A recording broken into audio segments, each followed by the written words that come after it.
Conversando com Deus, parte 3.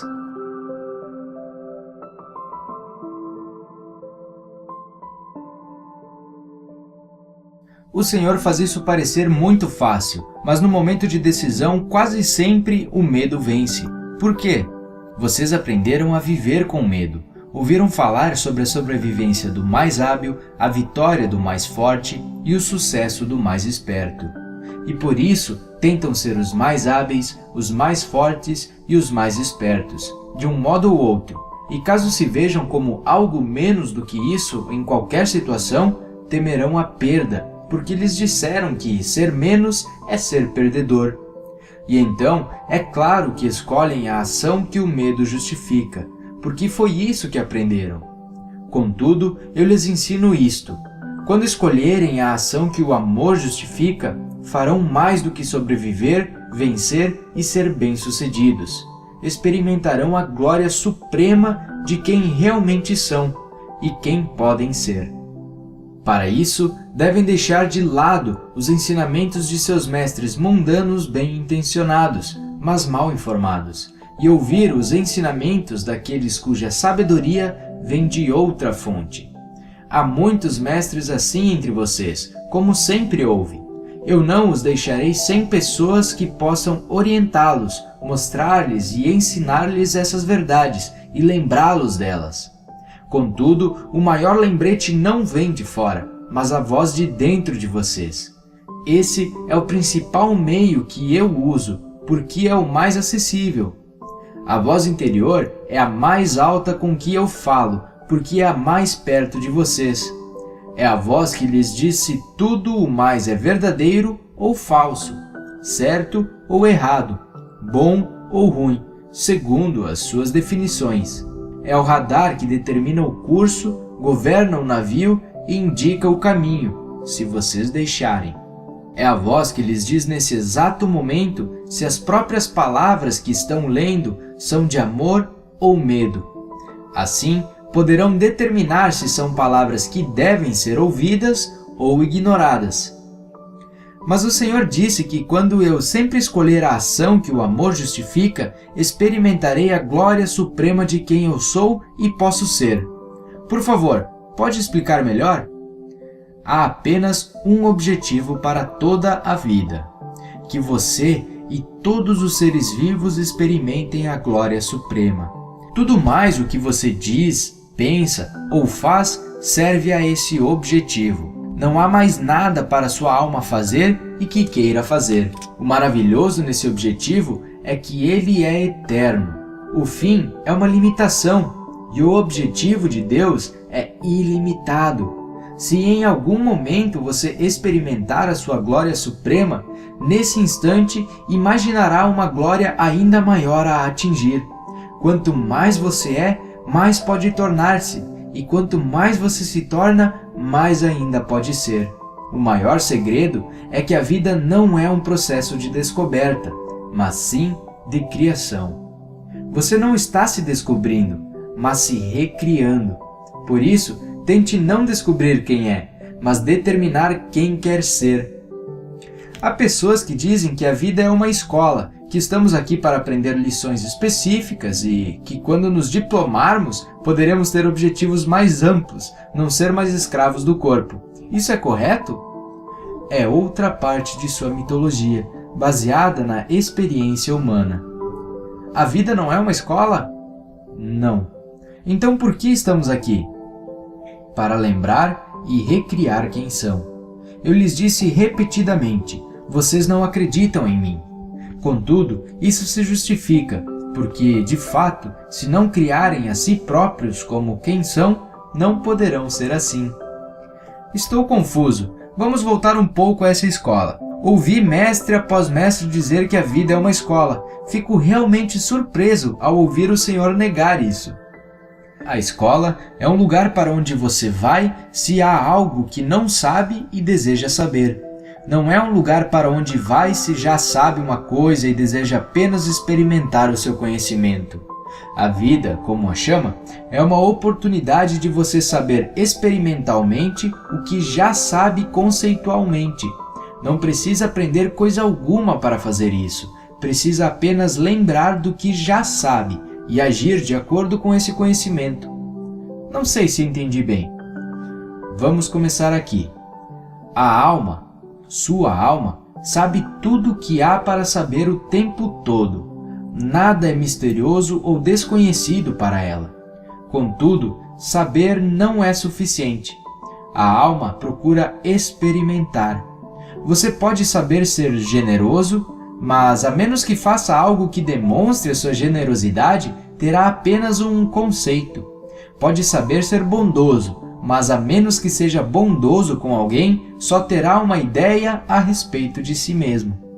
É desejo de sua alma transformar o seu melhor conceito sobre si mesmo em sua melhor experiência. Enquanto o conceito não se torna experiência, tudo o que há é especulação. Eu especulo a respeito de mim mesmo há muito tempo. Há mais tempo do que eu e você juntos poderíamos nos lembrar, do que a idade desse universo multiplicada por 2. Então você vê o quanto é nova a minha experiência de mim mesmo. O Senhor me deixou confuso de novo. A experiência de si mesmo? Sim, deixe-me explicar. No início, o que é era tudo o que havia. Porém, tudo o que é não podia conhecer-se, porque não havia mais coisa alguma. E então, tudo o que é não era, porque a ausência de outra coisa, tudo o que é não é. Esse é o grande ser ou não ser que os místicos se referem desde o início dos tempos. Tudo o que é sabia que era tudo o que existia, mas isso não era suficiente, porque só podia conhecer a sua total magnificência conceitualmente, não experimentalmente. Contudo, a experiência de si mesmo era aquilo pelo que ansiava, porque desejava saber como era ser tão magnificente. Mas isso era impossível, porque o próprio termo magnificente é um termo relativo. Tudo o que é só poderia saber como era ser magnificente quando o que não é surgisse. Na ausência do que não é, o que é não é. Você compreende isso? Acho que sim. Continue. Está bem. A única coisa que tudo que é sabia é que nada mais havia. Portanto, nunca poderia conhecer a si mesmo a partir de um ponto de referência externo. Esse ponto não existia. Só existia um ponto de referência, que era interno. O é não é. O sou não sou. Mas o tudo de tudo decidiu conhecer-se experimentalmente. Essa energia, pura, não vista, não ouvida, não observada e, portanto, desconhecida por qualquer outra energia, decidiu experimentar a si própria em toda sua magnificência. Para fazer isso, percebeu que teria de usar um ponto de referência interno. Deduziu bastante corretamente que qualquer parte de si própria teria necessariamente de ser menos do que o todo, e que se simplesmente se dividisse em partes, cada uma delas, sendo menos do que o todo, poderia olhar para o restante e ver magnificência. E então, tudo que é dividiu-se, tornando-se em um momento glorioso o que é isto e o que é aquilo. Pela primeira vez existiram isto e aquilo, bem separados um do outro, e ainda assim simultaneamente, como tudo que não era nenhum nem outro.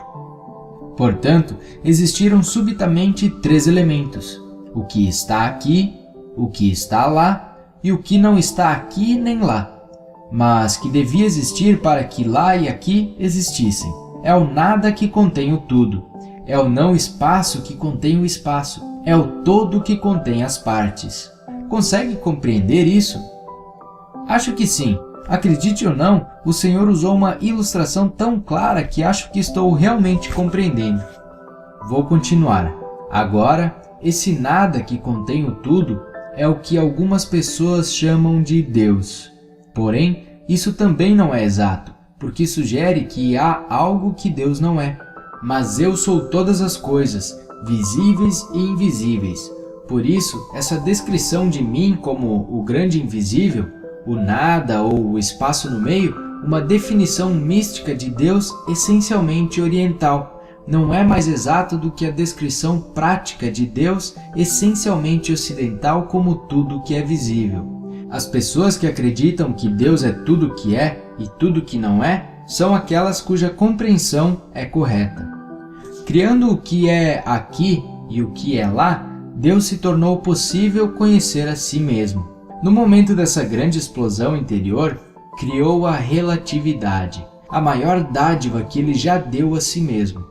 Portanto, o relacionamento é a maior dádiva que Ele já deu a vocês, um ponto a ser discutido detalhadamente mais tarde. Portanto, do nada surgiu o tudo. Um evento espiritual perfeitamente compatível com o que os seus cientistas chamam de teoria da grande explosão. Quando todos os elementos se precipitaram para a frente, o tempo foi criado, porque primeiro uma coisa estava aqui e depois lá.